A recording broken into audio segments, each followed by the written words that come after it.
Let's not do it as if, in stages, Natana, it's like a privilege, we're trying to intimidate people or sometimes blackmail our citizens.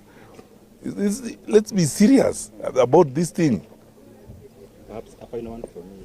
I know it might still be early for a decision to be made, but why do you think we should be the flag bearer for United?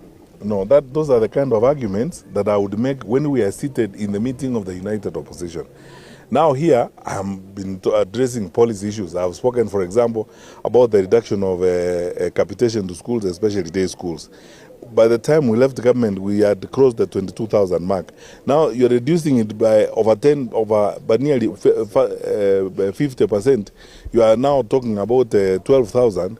Obviously, when schools open in January, the kids who are going to day schools are going to have to pay fees. Who's going to pay the fees? The same parents who are struggling with SHA, the same parents who are struggling with the housing levy, the same parents who are struggling. I mean, are we serious, honestly? And this is an issue we can sort out very easily by, number one, cutting wastage in government. We have an opulent, wasteful government, big offices, big titles, big people, I don't know how many tons of advisors who will be earning salaries, big jobs, and so on. We behave as if we are a developed country. Frankly, this is not rocket science, honestly.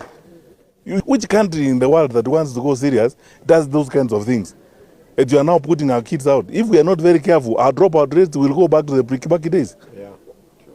Because you see, what are you telling me? If we are playing games around, using language and semantics. They don't want to say, look, we are going to abolish for example, examination fees and so on and so forth. If you told an ordinary parent to spend 5,700 to pay for exam, 5,700, how many parents will manage that? This is common sense. You don't need philosophers around the table to help you. You look at the context in which you are working on. Look at the challenges you have. You find a way of saving resources and putting them on the criticals. The criticals in this society are education, health, and then from there, security.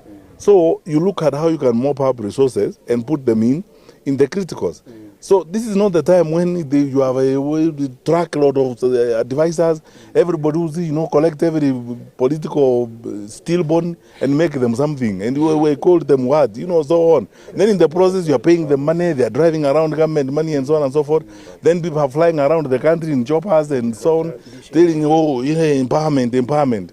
The IEBC is not prepared for a proper voter registration. We are all hoping that during the mass voter registration, then opportunities will be provided and we'll have more capacity within the constituencies to do the registration.